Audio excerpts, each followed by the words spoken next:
বিশ্বনবী মক্কায় বসে বসে তাহাজ্জুদের সালাত পড়ে আল্লাহর কাছে দোয়া করলেন, আল্লাহুম্মা আইজ্জাল ইসলাম বিআহাব্বির রাজুলাইনি ইলাইক। ও আল্লাহ, দুইজন লোকের নাম বলবো, দুইজনের দরকার নেই, এই দুইজনের একজনকে আপনি ইসলামের সুশীতল ছায়া তোলে এনে ইসলামকে বিজয় দান করে দেন। মুহূর্তের মধ্যে দোয়াটা কবুল করে নিয়েছে কে? বিশ্বনবী বললেন, আল্লাহ, দুইজনের নাম বলবো আজকের দোয়ায়। আবি জাহাল ইবনে হিশাম, হয়তো হিশামের বেটা আবু জাহেলকে আপনি ইসলামের ভিতরে নিয়ে আসেন, কিংবা ওমর ইবনুল খাত্তাব, খাত্তাবের বেটা ওমরকে আপনি ইসলামের ছায়া তলে নিয়ে আসেন। ওমরে ফারুকের জন্য দোয়াটা কবুল করে নিয়েছে কে? মক্কার যে অবস্থা, আল্লাহর হাবিব সাল্লাল্লাহু আলাইহি ওয়াসাল্লাম বুঝলেন মক্কার এই দুইজনের একজন যদি আমার সাথে না থাকে তাহলে মক্কায় দাওয়াতি কাজ চালিয়ে যাওয়া যাবে। আল্লাহরে বললেন, আল্লাহ, বেশি চাই না, এই দুইজনের একজন, হয় আবু জাহেল নয় ওমর, হয় আবু জাহেল নয় ওমর। বিশ্বনবী যখন দোয়া করলেন, এই দোয়ার একটা ইমানি ধাক্কা, নুরানি ধাক্কা সাইয়েদনা ওমরে ফারুকের হৃদয়কে স্পর্শ করে ফেলল। দোয়া ইজ লাইক এ মিসাইল। এই যে আমরা দোয়া করি, এটা মিসাইলের মতো। যুদ্ধে মিসাইল হামলা করে না? মিসাইল হামলা করার পরে এই মিসাইল লক্ষ্য বস্তুতে যে ভেদ করে, ঠিক কিনা? তেমনি দোয়ার মতো যদি আপনি দোয়া করতে পারেন, আপনি যেই জন্য দোয়া করেছেন ঠিক ওই জায়গায় যে আপনার দোয়া স্পর্শ করে। সুবহানাল্লাহ পড়বেন না? বিশ্বনবীর দোয়ার মাধ্যমে প্রথমে সাইয়েদনা ওমরে ফারুকের হৃদয়ে এক ধাক্কা লাগলো। 2 নম্বরে রব্বুল আলামিন সূরাতুল হাক্কা দিয়ে ওমরে ফারুকের হৃদয়ের মধ্যে দিলেন এক ধাক্কা। পড়েন আল্লাহু আকবার। কোরআনের ভেতরে সূরাতুল হাক্কা নামে একটা সূরা আছে না নাই? আল হাক্কাতু মাল হাক্কা ওয়া মা আদরাকা মাল হাক্কা। পড়েন আল্লাহু আকবার। বিশ্বনবী যখন দোয়া করলেন, ওই দোয়া যখন সাইয়েদনা ওমরে ফারুকের হৃদয়ে স্পর্শ করলো, সাইয়েদনা ওমরে ফারুক সব সময় বিশ্বনবীরে ফলো করতে আরম্ভ করলেন। বিশ্বনবী ডানে গেলে লুকিয়ে লুকিয়ে ওমর ফারুক ডানে যায়, বিশ্বনবী বায়ে গেলে লুকিয়ে লুকিয়ে ওমরে ফারুক বায়ে যায়। বিশ্বনবী একবার মসজিদুল হারামে যে নামাজ পড়তে শুরু করলেন, ওমরে ফারুক তখন বিশ্বনবীর পিছু পিছু ছদ্মবেশে পেছন থেকে যে বিশ্বনবী কিভাবে নামাজ পড়ে দেখতে শুরু করলেন। বিশ্বনবী ইন দা মিন টাইম এশারা নামাজে আল হাক্কাতু মাল হাক্কা তেলাওয়াত শুরু করে দিলেন। আল হাক্কাতু মাল হাক্কা তেলাওয়াত শুরু করে দিলেন। তেলাওয়াত করতে করতে বিশ্বনবী যখন তেলাওয়াত করতেছে, ওমরে ফারুক এরকম দুলতেছে আর মজা পাচ্ছে। ওমিয়া, বিশ্বনবীর কণ্ঠ বুঝি আমার মতো কণ্ঠ, আপনার মতো কণ্ঠ, আহমদ বিন ইউসুফের কণ্ঠ, আব্দুল বাসিতের কণ্ঠ না? বিশ্বনবীর গলায় যে কি সুরের ঝংকার আল্লাহ দিয়েছেন, কি সুরের লহরী আল্লাহ দিয়েছেন, একবার যে শুনতো পাগল হয়ে যেত। আল্লাহু আকবার। বিশ্বনবী সূরা হাক্কা মন্ত্রমুগ্ধ তেলাওয়াতে, মন্ত্রমুগ্ধ সুর দিয়ে, মন্ত্রমুগ্ধ কণ্ঠ দিয়ে তেলাওয়াত করতে লাগলেন। এশার সালাতে ওমরে ফারুক দুলতে লাগলেন। ওমরে ফারুক যত শুনেন অবাক হয়ে যায়, যত শুনেন অবাক হয়ে যায়, যতই শুনে অবাক। কিরে? কারণ তিনি আরবি ভাষা বুঝতেন। এত সুন্দর শব্দের গাঁথুনি, এত প্রাঞ্জল বর্ণনা, এত সুন্দর অন্তমিল, এটা কবিতা না হয়ে পারে না। উনি মনে মনে ভাবলেন, এটা মনে হয় কবিতা। It might be poem, it could be poem. Muhammad মনে হয় কবি হয়ে গেছে, তার কাব্য প্রতিভা দিয়ে সে এটা বানিয়েছে। তা না হলে এত সুন্দর কথা, এটা কবিতা না হয়ে পারে। ইন দ্য মিন টাইম বিশ্বনবী কিন্তু দেখতেছে না যে পেছনে ওমর। বিশ্বনবী তেলাওয়াত করছিলেন। ইন দ্য মিন টাইম বিশ্বনবী পড়ছিলেন, ওমা হুয়া বিকাউলি শাইরিন কলিলাম মা তুমিনুন। এই আয়াতের অর্থ হলো, এটা কোনো কবির কথা নয়, খুব অল্প সংখ্যক লোকই তোমরা ঈমান আনো। সুবহানাল্লাহ পড়ে। এটাকে বলে কোইন্সিডেন্ট। কোইন্সিডেন্ট হুট করে অনেক সময় মিলে যায়, যায় কি যায় না? আপনি একজনের কথা ভাবতেছেন, বাজারে গেলেন, বাজারে যেই দেখেন ওই লোকটা দাঁড়ায় আছে, এরকম হয় কি হয় না? কোইন্সিডেন্ট। ওমরে ফারুক মনে মনে যেটা ভাবতেছে ওই কথা দিয়ে বিশ্বনবী তেলাওয়াত করতেছে। আল্লাহু আকবার। বিশ্বনবী যে আয়াত তেলাওয়াত করছিলেন, আয়াতের অর্থ হলো, এটা কোনো কবির বানানো কবিতা না, খুব অল্প সংখ্যক লোকই তোমরা ঈমান আনো। ওমরে ফারুক আটকে উঠলেন, থমকে দাঁড়ালেন। ঘটনা কি? আমি মনে মনে ভাবলাম, কি এত সুন্দর কথা, এটা তো মানুষের কথা হতে পারে না, এটা নিশ্চয়ই কবিতা, কবির কথা। কিন্তু মোহাম্মদ এখন আবার পড়তেছে ওমা হুয়া বিকৌলি শায়ের, এটা কোনো শায়েরের কবির কথা নয়। কলিলাম মা তুমিনুন, অল্পই তোমরা ঈমান আনো। তার মানে আমার মনে যা চলে মোহাম্মদ এটা টের পায়। মোহাম্মদ গণক, নাউজুবিল্লাহ পড়বেন না? মোহাম্মদ অনেক বড় মাপের একজন গণক। মানুষের হৃদয়ে কি চলে, মনে মনে কি ভাবে, মোহাম্মদ না দেখেও বলে দিতে পারে। ইন দা মিন টাইম বিশ্বনবী পরের আয়াতে পড়লেন ওয়ালা বিকৌলি কাহিনিন কলিলাম মা তাযাক্কারুন। এই আয়াতের অর্থ হলো এটা কোনো গণকের বানানো গণনা নয়, খুব অল্প সংখ্যক লোকই তোমরা উপদেশ হিসেবে এটাকে মানো। সুবহানাল্লাহ পড়েন। এবার আর ওমরে ফারুকের সহ্য হয় না, কি আজীব তামাশা। প্রথমে মনে করলাম কবিতা, মোহাম্মদ কয় কবি না, সে কবি না, এটা কবিতা না। তারপর ভাবলাম সে গণক, সে আয়াত পরে পরে বলে দিল এটা গণনা নয়, তাহলে এটা কি? এটা কি কবিতাও না, গণনাও না, তাহলে এটা কি? বিশ্বনবী তখন বললেন তানজিলুম মির রাব্বিল আলামিন। সুবহানাল্লাহ পড়েন। পরের আয়াত ছিল তানজিলুম মির রাব্বিল আলামিন। এটা দুনিয়ার কোনো কবির বানানো কবিতা না, এটা কোনো গণকের গণনা না, এটা কোনো সাহিত্যিকের বানানো সাহিত্য নয়, এটা মহাবিশ্বের পরিচালক রব্বুল আলামিনের কাছ থেকে পাঠানো কিতাব কোরআন। সূরা হাক্কার ধাক্কায় ওমরে ফারুক কাইত। প্রথমে ধাক্কাটা লাগলো যে দোয়া। বিষ্ণুবী তাহাজ্জুদে কেঁদে দোয়া করলেন, আল্লাহ হয় আবু জাহেল রে দিবা নাইলে ওমর রে দিবা। ওই দোয়া ওমরে ফারুকের হৃদয়ে ছোঁয়া লেগেছে। এরপর হাক্কা, সূরাতুল হাক্কা দিয়ে দিলে এক ধাক্কা। এই ধাক্কা খেয়ে উথাল পাথাল হৃদয়ের মধ্যে, হায় রে এ কি বাণী, এ কেমন কথা, কে মুহাম্মদ? তারপরও শয়তানের ওয়াসওয়াসা আছে না নাই? আল্লাহ বলে যতই ওয়াসওয়াসা ওমরকে দেয়া হোক, আমি ওমরে ফারুককে মুসলিম উম্মাতের সেনাপতি বানিয়ে ছাড়বো, আমি সেনাপতি বানাবো। এবার 3 নাম্বার ডোজ। ডাক্তারের কাছে গেলে প্রথমে দেখবেন সিম্পল ডোজ দেয়, নরমাল ওষুধ, এটাতে কাজ না হলে ডোজ বাড়ায়, একেবারে কাজ না হলে অ্যান্টিবায়োটিক মারে, আছে না নাই? আল্লাহ প্রথমে দোয়ার ছোঁয়া লাগালেন, তারপর সূরা হাক্কা দিয়ে ধাক্কা মারলেন, এরপরে রব্বুল আলামিন বলেন এবার 3 নাম্বার ডোজ সূরা তহা দিয়ে আমি তোমার হৃদয়টারে উজালা বানায় দেব রে ওমর। শয়তান ওদিক দিয়ে ওয়াসওয়াসা, খেলা দুই দিক থেকে চলতেছে। আল্লাহ তাআলা হেদায়েতের রাস্তায় টানছে, শয়তান জাহান্নামের দিকে টানছে। ঘোষণা দেয়া হলো মক্কায়, মুহাম্মদের মাথা কেটে এনে দিলে এত এত স্বর্ণ মুদ্রা দেয়া হবে।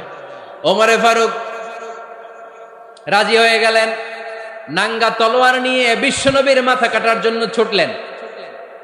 নাউজুবিল্লাহ পড়বেন না? বনু জাহরা গোত্রের এক লোক বলে, আইনা ইয়া ওমর, কই যাও? মুহাম্মদের মাথা কাটতে যাই। আরে মুহাম্মদের মাথা কাটতে যাও? তোমার বোন ফাতিমা বিনতে খাত্তাব আর তোমার বোন জামাই সাঈদ কদ সাবাআ, এরা তো ধর্ম ত্যাগ করে ফেলছে, এটা তো আমাদের ধর্ম ত্যাগ করে মুহাম্মদের ফলোয়ার হয়ে গেছে। আগে ওমর ঘর সামলাও, পরে মুহাম্মদের মাথা কাটতে যেও।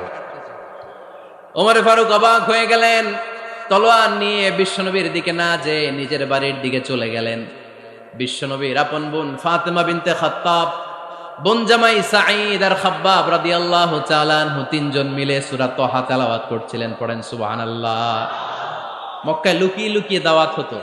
খাব্বাব রাদিয়াল্লাহু তাআলা আনহু একটা চামড়ার ফলকের মধ্যে সূরা তহার কয়েকটা আয়াত এনে ওমরে ফারুকের বোন আর বোন জামাইকে শিক্ষা দিচ্ছে, ট্রেনিং দিচ্ছে। সুবহানাল্লাহ পড়েন। লুকিয়ে লুকিয়ে ওমরে ফারুক যখন ঘরে চলে আসলেন, এরা তটস্থ হয়ে গেল। সাইয়েদনা খাব্বাব বিছানার তলায় লুকিয়ে গেলেন।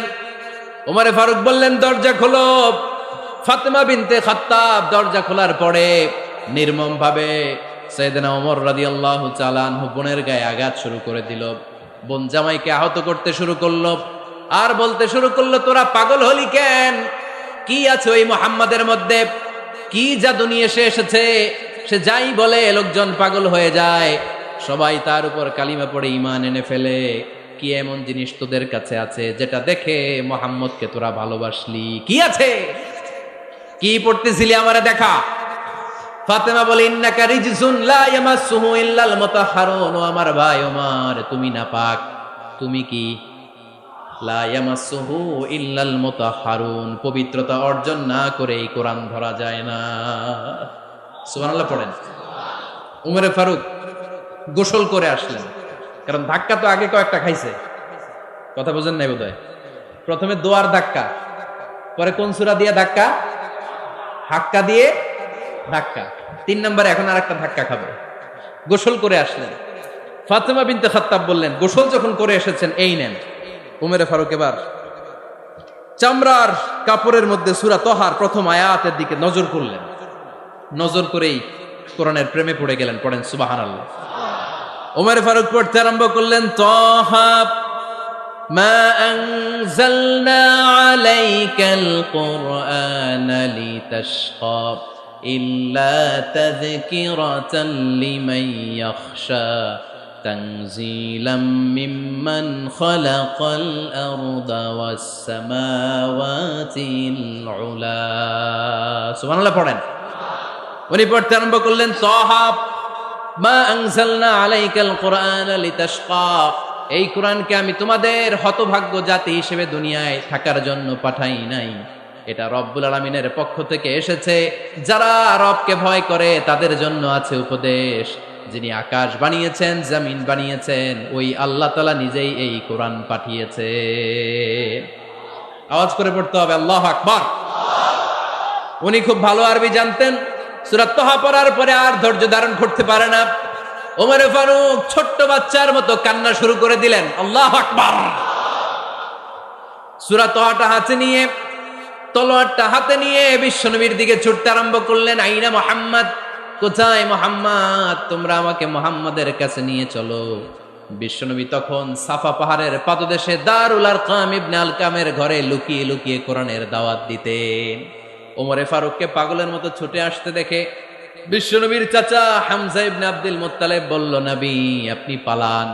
ওই যে খাত্তাবের বেটা ওমর আপনাকে অপমান করার জন্য, আক্রমণ করার জন্য তেরে এসেছে। সাহাবীরা বললেন, নবী আপনি পালিয়ে যান, আমরা সামাল দেব। বিশ্বনবী বললেন, না আমি পালাবো না, বরং তোমরা সরে যাও। ওমর ইবনুল খাত্তাবকে আমার দরবার পর্যন্ত আসতে দাও। আমার তো মনে হচ্ছে ওই যে তাহাজ্জুদের নামাজ শেষে চোখের পানি ছেড়ে যে আমি আল্লাহর কাছে দোয়া করেছি, আজকে আমার ওই দোয়াটা কবুল হতে শুরু করেছে।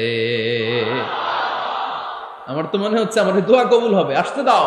ওমর ফারুক এসে বললেন, আশহাদু আল্লা ইলাহা ইল্লাল্লাহ ওয়া আশহাদু আন্না মুহাম্মাদান আবদুহু ওয়া রাসূলুহু। আমি সাক্ষ্য দিলাম আল্লাহ ছাড়া কোনো ইলাহা নাই, নিশ্চয় আপনি আল্লাহর প্রেরিত বান্দা এবং রাসূল। পড়েন সুবহানাল্লাহ। ওমর ফারুক যখন কালিমা শাহাদা পড়ে মুসলমান হয়ে বিশ্বনবীর হাতে হাত রাখলেন, মুসলিম সাহাবীদের মধ্যে খুশি আর আনন্দের বন্যা বয়ে গেল। মুসলিম হাতে গোনা সাহাবারা আল্লাহর প্রশংসা করলেন। বিশ্বনবী সাইয়েদনা ওমর ফারুককে জড়িয়ে ধরলেন। ওমর ফারুক এবার বিশ্বনবীরে বললেন, নবী গো, আলাসনা আলাল হক, আমরা কি সত্যের উপরে আছি নাকি আমরা ভুলের উপরে আছি? বিশ্বনবী বললেন, বালা নাহনু আলাল হক, আমরাই সত্যের উপরে আছি। সুবহানাল্লাহ পড়েন।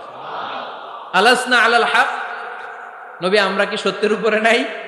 হ্যাঁ অবশ্যই ওমর, তুমি সত্যের উপরে আছো। ওমরে ফারুক বললেন, তাহলে ফাফিমাল ইখতিফা, তাহলে লুকায় লুকায় আর দাওয়াত দেব কেন? আমি তো কালিমা পড়ে ফেলছি, আসেন আমার সাথে বের হই। ফাফিমাল ইখতিফা, আর লুকায় লুকায় কেন? আসেন আমরা বাইরে বেরোই। বিশ্বনবী বললেন, ওমর এটা মাক্কি জীবন, এখানে আমরা একটু গোপনে গোপনে দাওয়াত দিতে চাই। ওমরে ফারুক বলে, না, আমার দায়িত্ব, আমি একটা মিছিল দিতে চাই নবী। আল্লাহর নামের তাকবীর দিতে দিতে দারুল আরকাম থেকে শুরু করে মসজিদুল হারাম পর্যন্ত একটা মিছিল দিয়ে আমি মক্কা কাঁপাইয়া দেব। অনুমতি দেন। বিশ্বনবী দিতে চায় না। ওমর ফারুক অনেক বোঝানোর পরে স্বল্প পরিসরের একটা অনুমোদন পাওয়া গেল বিশ্বনবী সাল্লাল্লাহু আলাইহি ওয়াসাল্লামের কাছ থেকে। কিন্তু মিছিল যে দিবে, মিছিলের জন্য লোকের দরকার আছে না নাই? এখানে লোক নাই, আমি একাই মিছিল দিতেছি। এটা জমবে, মিছিল জমবে। খুঁজে উনি 11 জন মুসলিম সাহাবা পেলেন। কয়জন? ওমরে ফারুক বললেন, 11 জনই সই। এই 11 জন নিয়ে আমি আল্লাহর নামের তাকবীর দেব। 2 লাইন করলেন। কয় লাইন? 2 লাইন। পেছনে 6 জন, আর এই লাইনের নেতা বানালেন বিশ্বনবীর চাচা হামজাকে রাদিয়াল্লাহু তাআলা আনহু। আর সামনে 5 জন, তার আগে দাঁড়ালেন উনি নিজেই। তাহলে 6 6 12। বললেন এই 2 লাইনই আমরা তাকবীর দিতে দিতে, বেশি না, এই দারুল আরকামের ঘর থেকে, আপনারা জানেন যে সাফা মারোয়া এখন যে সাই হয়, এই সাফার পাদদেশে ছিল দারুল আরকামের ঘর। উনি বললেন এখান থেকে ওই যে কাবার গিলাফ দেখা যায়, কাবার গিলাফ পর্যন্ত আমরা এই তাকবীর নিয়ে ওখানে যাব। সুবহানাল্লাহ পড়বেন না? ওখানে উনি দাঁড়িয়ে ছোট্ট একটা ভাষণ দিয়েছিলেন। উনি বলেছিলেন, মান আরাদা আন তাসকুলা উম্মু ওয়া ইয়াতামা ওয়ালাদু ওয়া তারমিলা যাওজাতুহু ফালিয়াসুদ্দানি। খেয়াল করে শুনেন, কান দুইটা খরগোশের কানের মতো খাড়া করেন। উনি এক বাক্যের একটা ভাষণ দিলেন। ভাষণ দিতে জানলে বড় ভাষণ দেয়া লাগে না, এক বাক্যের ভাষণ দিয়ে গোটা বিশ্বকে ঝাঁকুনি মারা যায়। চিল্লায় বলো ঠিক কিনা? ওমরে ফারুক এক বাক্যের একটা ছোট্ট ভাষণ দিলেন, মান আরাদা আন তাসকুলা উম্মু। কে আছো মায়ের এই মক্কায়, কে আছো মায়ের বুক খালি করতে চাও? ইয়াতামা ওয়ালাদু, কে আছো বাচ্চাগুলারে নিজের সন্তানগুলোরে ইয়াতিম বানাতে চাও? কে আছো তারমিলা যাওজাতুহু, নিজের স্ত্রীকে বিধবা বানাতে চাও? ফালিয়াসুদ্দানি, বুকের পাটা থাকলে আমি ওমর রে থামাও। ফালিয়াসুদ্দানি, দেখি মক্কায় কার এত বড় বুকের পাটা। কে আছো মায়ের বুক খালি করতে চাও, সন্তান এতিম বানাতে চাও, স্ত্রীকে বিধবা বানাতে চাও? ফালিয়াসুদ্দানি, পারলে আমারে ঠেকাও। এই বলে উনি আল্লাহু আকবার, আল্লাহু আকবার, আল্লাহু আকবার বলে স্লোগান শুরু করে দিলেন। এক এক স্লোগানে মক্কার মরুজমিন থারথার করে কাঁপতে আরম্ভ করলো। এই মিছিল মক্কার কেউ দেয় নাই। মিছিলের আওয়াজ শুনে আবু জাহেল বাইরিস, উতবা বাইরিস, শাইবা, ওয়ালিদ ইবনে মুগিরা সব বের হয়েছে। কিরে, আমার এলাকায় এত বড় স্লোগান, কার এত সাহস? বের হয়ে দেখে মিছিলের সামনে ওমর। ওমর রে দেখে দিছে এক দৌড়। কারণ ওমরে ফারুককে থামানোর মতো বাপের বেটা মক্কায় দ্বিতীয়টা কেউ ছিল না। আওয়াজ করে বলেন ঠিক কিনা? ওমরে ফারুক আল্লাহু আকবার, আল্লাহু আকবার বলে স্লোগান দিতে দিতে মসজিদুল হারামের ভেতরে ঢুকে গেল। কাবার গিলাফ ধরার পরে সেদিন মিছিল থেমেছে। ওই আল্লাহর নামের স্লোগান সেদিন কেউ থামাতে পারে নাই, কিয়ামত পর্যন্ত কেউ থামাতে পারবে না। চিল্লায় বলো ঠিক কিনা? ওই রকম একটা ওমরের দরকার, আমাদের বেশি চাই না। জোরে বলেন ঠিক কিনা?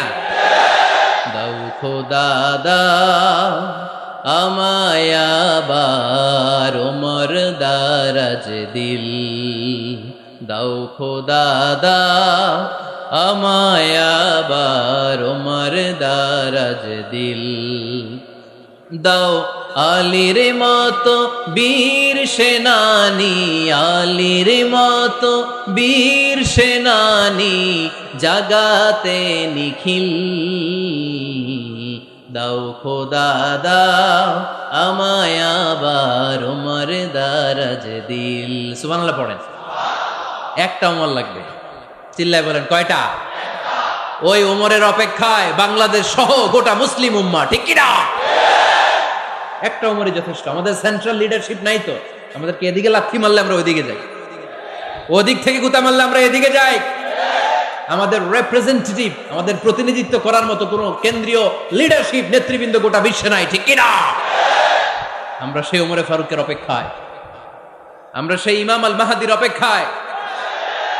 এই ওমরে ফারুক আমাদের মডেল, ঠিক কিনা? থার্ড ইন পজিশন এই পুরা উম্মতের মধ্যে ওনার পজিশন নাম্বার 3। 1 নাম্বার পজিশন বিশ্বনবীর, কার? 2 নাম্বার পজিশন কার? আবু বকর। 3 নাম্বার পজিশন কার? ওমরে ফারুকের। বিশ্বনবী বলতেন লা নবিয়্যা বা'দি, লা নবিয়্যা বা'দি, আমার পরে কোনো নবী নাই। ওয়ালা রাসূলা, আমার পরে কোনো রাসূলও নাই। আমার নবীর পরে আর কোনো নবী আছে? আমার নবীর পরে আর কোনো রাসূল আছে? এই যে কাদিয়ানি যে একটা সম্প্রদায় আছে, এরা কি মুসলিম নাকি অমুসলিম? মুসলিম সম্প্রদায়ের সাথে এদের কোনো সম্পর্ক নাই। চিল্লা বলেন ঠিক কিনা?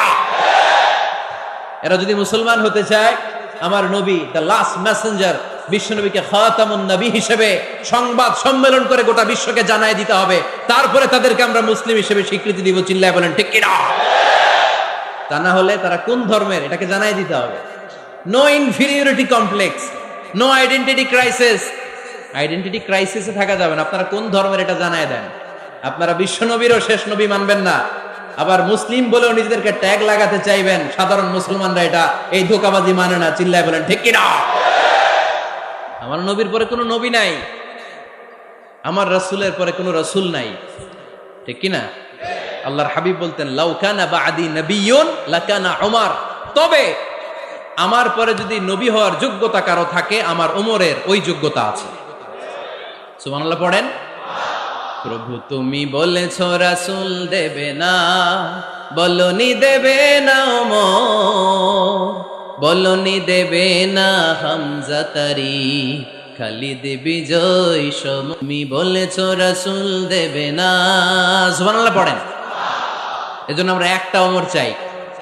কয়টা? বেশি লাগবে? নেতার মতো নেতা কয়টা লাগে? জোরে বলেন কয়টা?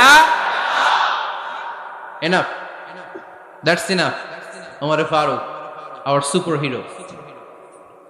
ওনার সাথে বিশ্বনবী সাল্লাল্লাহু আলাইহি ওয়াসাল্লামের মুসাহারার সম্পর্ক ছিল। ওমরে ফারুক যে বিশ্বনবীর শ্বশুর এটা অনেকে জানেই না। ওমরে ফারুক রাদিয়াল্লাহু তাআলা আনহু বিশ্বনবীর শ্বশুর ছিলেন। এটা আজকে নতুন শুনছেন, কে কে হাত তোলেন? দেখছেন হুজুর? সঠিক বলছি না আমি? অনেকে আমরা জানি না। মাশাআল্লাহ, জানতে লজ্জা নাই, শিখতে লজ্জা নাই। লজ্জা হচ্ছে অজ্ঞতায় আর মূর্খতায়, ঠিক কি না? আমরা শিখতে রাজি আছি। যে কথা বলে আমরা তার ছাত্র। আমার আগে হুজুর কথা বলতেছিলেন, আমরা ছিলাম ছাত্র। এখন আমি কথা বলতেছি, এখন আমরা সবাই হয়ে গেছি ছাত্র, ঠিক কি না? যিনি বলেন তিনি শিক্ষক, বাকিরা আমরা ছাত্র, ঠিক কি না? চার খলিফার দুই খলিফা, ইসলামের চার খলিফার দুই খলিফা বিশ্বনবীর মেয়ের জামাই, আর বাকি দুই খলিফা বিশ্বনবীর শ্বশুর। সুবহানাল্লাহ পড়েন। সাইয়েদনা আলী রাদিয়াল্লাহু তাআলা আনহু, সাইয়েদনা উসমান যুন-নূরাইন বিশ্বনবীর মেয়ের জামাই। উসমান রাদিয়াল্লাহু তাআলা আনহুর কাছে বিশ্বনবী দুই মেয়েকে বিয়ে দিয়েছিলেন। একজন মারা যাওয়ার পরে আরেকজন। বিশ্বনবী বলেছেন এরপরে আরেকটা থাকলে ওইটারও বিয়ে দিতাম। সুবহানাল্লাহ পড়বেন না? দুইজন ছিল মেয়ের জামাই আর দুইজন ছিল শ্বশুর। সাইয়েদনা আবু বকর শ্বশুর, বিশ্বনবীর স্ত্রী আম্মাজান আয়েশা রাদিয়াল্লাহু তাআলা আনহার বাবা। বিশ্বনবীর স্ত্রী আম্মাজান হাফসা রাদিয়াল্লাহু তাআলা আনহার বাবা ছিল সাইয়েদনা ওমর ফারুক। চিল্লায় পড়েন আল্লাহু আকবার। জানো তো পজিশন না? সাইয়্যিদু কুহুলিল জান্নাহ। জান্নাতে যত নারীরা যাবে, নারীদের সর্দারিনী হবে সাইয়্যিদাতুনা ফাতেমা রাদিয়াল্লাহু তাআলা আনহা। এই ফরিদপুরের যত ইয়াং স্টাররা তোমরা যারা জান্নাতে যাবে, তোমাদের লিডার হবে সাইয়েদনা হাসান আর হুসাইন রাদিয়াল্লাহু তাআলা আনহুমা। আর বয়স্ক মুরব্বীরা যারা জান্নাতে ঢুকবেন, আপনাদের লিডার হবে সাইয়েদনা আবু বকর আর সাইয়েদনা ওমর ফারুক রাদিয়াল্লাহু তাআলা আনহু। সুবহানাল্লাহ পড়তে পারলেন না? ওমর ফারুক এটা সাধারণ কোনো ক্যারেক্টারিস্টিক্স নয়। ওনাকে আল্লাহ তাআলা নলেজও দিয়েছেন, আবার দিনদারিও দিয়েছেন। আমার দিনী ভাইয়েরা খেয়াল রাখবেন, কোনো আলেমের মধ্যে বা কোনো নেতার মধ্যে যদি এই দুইটার সমন্বয় আপনি পান, যে তার জ্ঞানও আছে আবার দিনদারিও আছে, he belongs the knowledge and he belongs the তাকওয়া, সে গোটা বিশ্বকে জয় করে ফেলবে, ঠিক কিনা? যার মধ্যে জ্ঞান আছে, যার মধ্যে তাকওয়া আছে, তারে কেউ থামায় রাখতে পারে? ওমরে ফারুককে এই দুই নেয়ামত দিয়ে ধন্য করেছে কে? সহিহ বুখারীর বর্ণনা, বিশ্বনবী সাহাবীদের সামনে একটা স্বপ্নের কথা বলছেন। বিশ্বনবী বললেন, আমি স্বপ্নে দেখলাম আমার আঙ্গুলের ফাঁকা থেকে দুধ বের হচ্ছে। আমি তৃপ্তি সহকারে দুধ খেলাম। খাওয়ার পরে দেখলাম আঙ্গুলের মধ্যে একটু দুধ লেগে আছে। আমার আঙ্গুলে অতিরিক্ত লেগে থাকা দুধটা আমি ওমরে ফারুকের মুখের মধ্যে লাগিয়ে দিলাম। সাহাবারা বললেন, ইয়া রাসূলুল্লাহ, ইয়া হাবিবাল্লাহ, মাযা আওয়ালতা বিহি, এই স্বপ্নের আপনি কি ব্যাখ্যা করলেন? আমরা তো বুঝলাম না। বিশ্বনবী বললেন, আওয়ালতু বিহি আল ইলম, আমি এই দুধ দিয়ে জ্ঞানের ব্যাখ্যা করেছি, কারণ ওমরকে আল্লাহ যেই জ্ঞান দিয়েছে গোটা বিশ্বের কাউকে এত জ্ঞান দেয় না। এজন্য স্বপ্নে যদি কেউ দেখেন যে আপনি দুধ খাচ্ছেন, তার মানে আল্লাহ তাআলা আপনার জ্ঞান বাড়ায় দিবে। ওমরে ফারুককে দুধ খেয়ে অতিরিক্ত দুধের অংশটা বিশ্বনবী আবু বকর রাদিয়াল্লাহু তাআলা আনহুর মুখে দেন নাই, সাইয়েদনা উসমানের মুখে দেন নাই, আলী রাদিয়াল্লাহু তাআলা আনহুর মুখে দেন নাই। স্বপ্নে ওই অতিরিক্ত লেগে থাকা দুধটা বিশ্বনবী ওমরে ফারুকের ঠোঁটের মধ্যে লাগিয়ে দিয়েছেন। এই হাদিস থেকে প্রমাণ হয় আল্লাহ তাআলা জ্ঞানের নেয়ামতে সাইয়েদনা ওমরে ফারুককে ধন্য করেছেন। আবার বুখারীর বর্ণনা, বিশ্বনবী সাল্লাল্লাহু আলাইহি ওয়াসাল্লাম আরেকটা স্বপ্নের বর্ণনা দিচ্ছেন। তিনি বললেন, তোমাদের সবাইকে স্বপ্নে আমার সামনে দাঁড় করানো হলো।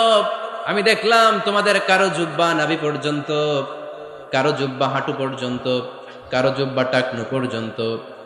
ওমরে ফারুককে যখন স্বপ্নে আমার সামনে দাঁড় করিয়ে দেয়া হলো, আমি দেখলাম ওমরের জুব্বা এত লম্বা, ওমর টেনে হিচড়ে তার জুব্বা নিয়ে সামনে হেঁটে যাচ্ছে।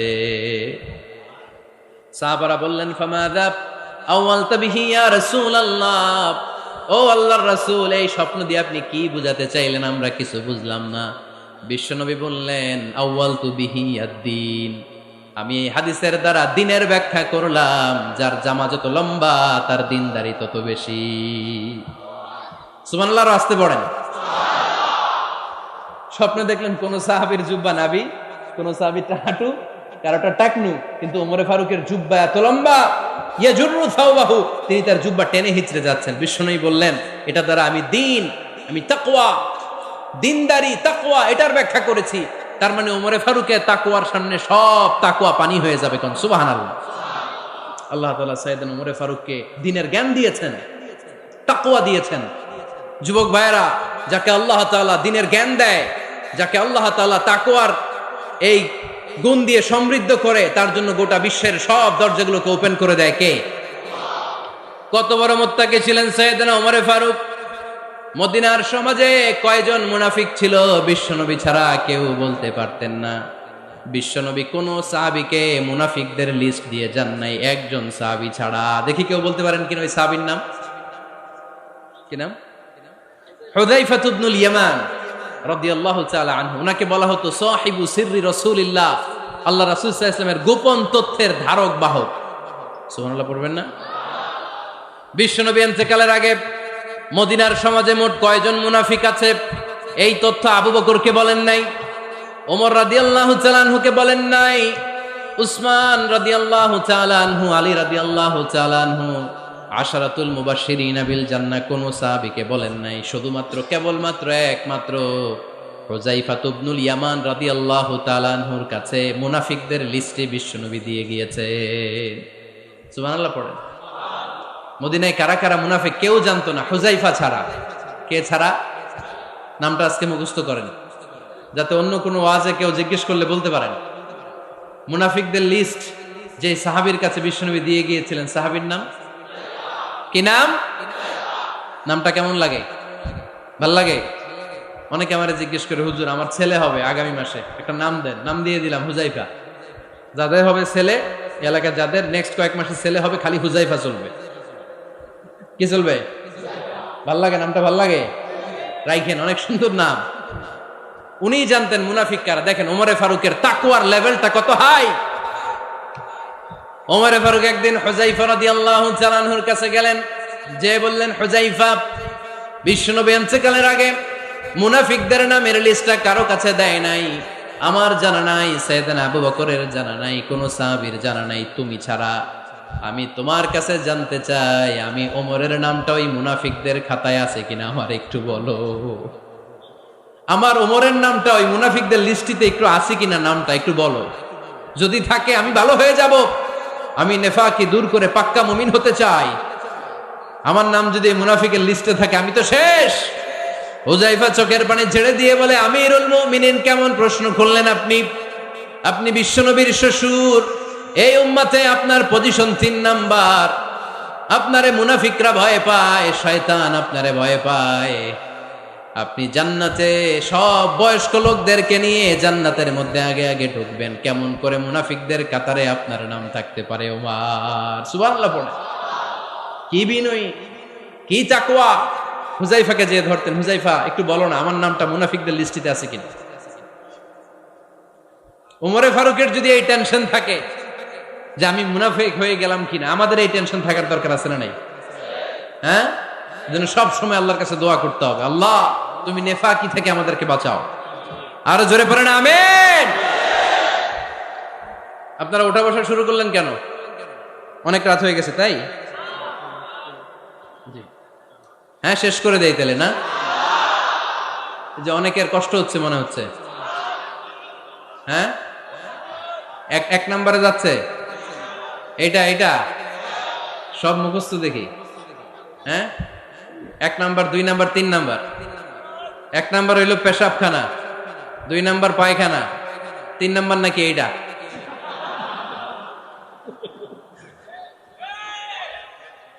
আছে না নাই? না। সিগারেট কোন মুসলমান খেতে পারে? সিগারেট হয় টোবাকো প্ল্যান্টস থেকে, তামাক পাতা। ফরিদপুরে চাষ হয় নাকি? হয়। কোন থানায় হয় বেশি? হ্যাঁ, তামাক ক্ষেত যারা দেখছেন, কোনো বেড়া লাগানো লাগে? কারণ ছাগলও মুখ দেয় না। তো যেটা ছাগলে খায় না এটা কোনো মুমিন বান্দা খাইতে পারে? তো খান কেন এগুলো, এই পচা জিনিস? হ্যাঁ, এই পৃথিবীতে বিড়ি আর সিগারেটই একমাত্র খানা যেটা টয়লেটে ঢুকে খাওয়া যায়, তাই না? পৃথিবীতে সিগারেট আর বিড়ি একমাত্র খাবার। রাগ করবেন না, যারা খান রাগ করেন না, আবার একটু কমন সেন্সটা কাজে লাগানোর জন্য, চিন্তার জন্য বলতেছি। এটাই পৃথিবীর একমাত্র খাবার যেই খাবারের গায়ে এই খাবারের বদনাম লেখা থাকে। স্মোকিং কজেস ক্যান্সার, ধূমপান কর্কট রোগের কারণ, ধূমপান স্বাস্থ্যের পক্ষে ক্ষতিকারক লেখা থাকে না? আচ্ছা ধরেন ফরিদপুরের একটা কোম্পানি নতুন চানাচুর বের করছে, ওই চানাচুরের গায়ে লেখা এই চানাচুর খাওয়ার 1 ঘন্টার মধ্যে বমি শুরু হবে আর ডায়রিয়া হবে। খাবেন? কি কইবেন? তুই খা। দোকানদারে কি কইবেন? তুই খা, তোর বমি হোক, তোর 14 গোষ্ঠীর ডায়রিয়া হোক, আমি টাকা দিয়ে এগুলো কিনবো না, ঠিক কিনা? কারণ এই প্রোডাক্টের গায়ে এই প্রোডাক্টের বদনাম লেখা, এটা আমরা কিনবো কেন? কিন্তু সিগারেটের উপরে সিগারেটের বদনাম লেখা থাকার পরও আমরা খাই, টয়লেটে বসে খাই। এটার মধ্যে একটা পয়জন আছে, এটাকে বলে স্লো পয়জন, নিকোটিন। এটা আপনার লাং ফুসফুসকে শেষ করে দিবে, স্লো পয়জন। সিগারেট খাওয়া অনেকটা আত্মহত্যা শামিল। বিষ খেলে সাথে সাথে মরে, সিগারেট খেলে ধুকে ধুকে মরে। আর সিগারেট থেকে হিরোইন, গাঁজা, ফেন্সিডিল, ইয়াবা, মেরিজুয়ানার পথে মানুষ পথ বাড়ায়, পা বাড়ায়, তাই না? এগুলো খাবেন না। ওয়ালা তুলকু আইদিকুম ইলা তাহলুকা, নিজে নিজেকে স্বেচ্ছায় ধ্বংসের দিকে ঠেলে দিও না। জীবনটা অনেক সুন্দর, জীবনটা অনেক রঙিন, আল্লাহর দেয় জীবনটাকে উপভোগ করার দরকার আছে না নাই? এই জন্য সিগারেটকে এই ফরিদপুরের প্রোগ্রাম থেকে আমরা আজকে নো বলে দিলাম। কি বলে দিব? আওয়াজ করে সবাইকে আমরা সবাই একসাথে বলবো, সিগারেটকে কি বললাম? মনে থাকবে না? মাহফিলের প্যান্ডেল থেকে বাইর হয়ে আবার ইয়েস, হ্যাঁ না, ইয়েস করা যাবে না। সিগারেটকে কি বললাম? নো। ওমরে ফারুক রাদিয়াল্লাহু তাআলা আনহু, আমাদের সুপার হিরো, আমাদের সবাই বলেন আমাদের, উনি কত বড় সুপার হিরো শুনেন। উনি জুমার খুতবা দিচ্ছেন। কি দিচ্ছেন? মসজিদে নববীতে খুতবার মাঝখানে হঠাৎ বললেন, ইয়া সারিয়াতাল জাবাল, ইয়া সারিয়াত ইবনে জানিমিল জাবাল। এই কথা বলেই আবার খুতবা দিতে শুরু করলেন। উনার এই ইয়া সারিয়াত ইবনে জানিমিল জাবালের সাথে আগের কথারও কোনো মিল নাই, পরের কথারও কোনো মিল নাই। জুমার নামাজের পর মুসল্লি সাহাবারা ধরলেন, বললেন, ইয়া আমিরাল মুমিনিন। খুতবার মাঝখানে হঠাৎ করে ইয়া সারিয়াত ইবনে জালিমিল জাবাল বলে আপনি চিৎকার করলেন কেন? আপনার এই বাক্যের সাথে আপনার খুতবার আগের বাক্যের কোনো মিল নাই, আপনার খুতবার পরের বাক্যেরও কোনো মিল নাই। এই কথা আপনি কারে বললেন? কারে উদ্দেশ্য করে বললেন? এই কথার তাৎপর্য কি আমাদেরকে বুঝিয়ে বলেন। ওমরে ফারুক বললেন, আমি যখন খুতবা দিচ্ছি আমি দেখতে পেলাম ওই যে কয়েক মাস আগে আমি আমার মুসলিম সেনাবাহিনী পারস্যে আক্রমণের জন্য পাঠিয়েছি, বর্তমান ইরানের ওই বিশাল এলাকাতে পারস্যে আমি আমার ব্যাটালিয়ন পাঠিয়েছি। আমি হঠাৎ করে দেখতে পেলাম আমার মুসলিম বাহিনীর সেনাপতি যুদ্ধের এক পর্যায়ে তার ডানে আছে উপত্যকা, বায়ে আছে পাহাড়, সে পাহাড়ি রাস্তা ছেড়ে দিয়ে উপত্যকার দিকে যেতে শুরু করেছে। আমি দেখতে পেলাম আমার মুসলিম বাহিনী যদি উপত্যকার দিকে ছুটে বেড়ায়, কাফির মুশরিকরা আমার মুসলিম বাহিনীকে কচুকাটা করে ফেলবে। তাই আমি এখান থেকে তাদেরকে কমান্ড দিয়ে বলেছি, ইয়া সারিয়াতাল জাবাল, উপত্যকার দিকে নয় পাহাড়ের দিকে যাও, তাহলেই তোমাদের বিজয় নিশ্চিত হয়ে যাবে। উপত্যকার দিকে যেও না, ইলাল জাবাল, ইলা সারিয়াতিল জাবাল, পাহাড়ের দিকে ছোট। সাহাবারা অবাক, ঘটনা কি? উনি বসে আছেন মদিনায় মসজিদে নববীর মিম্বারে দাঁড়িয়ে, উনি যদি ইয়া সারিয়াতাল জাবাল বলে, এটা কি ইরানে যাবে নাকি? ও মিয়া, তখনকার সময়ে বর্তমানের মতো মোবাইল ছিল নাকি? ইন্টারনেট ছিল নাকি? কিছু ছিল? খালি মুখে আমি যদি বলি ইয়া সারিয়াতাল জাবাল, এটা ইরানে যাবে? ইন্ডিয়ায় যাবে? ঢাকায় তো যাবে না, ফরিদপুর শহরেই তো বসবে না, ঠিক কিনা? কিন্তু এটা আমিরুল মুমিনিন বিশ্বাসী সাহাবারা বিশ্বাস করে নিল, কিছু মুনাফিক ছিল, এরা কয় না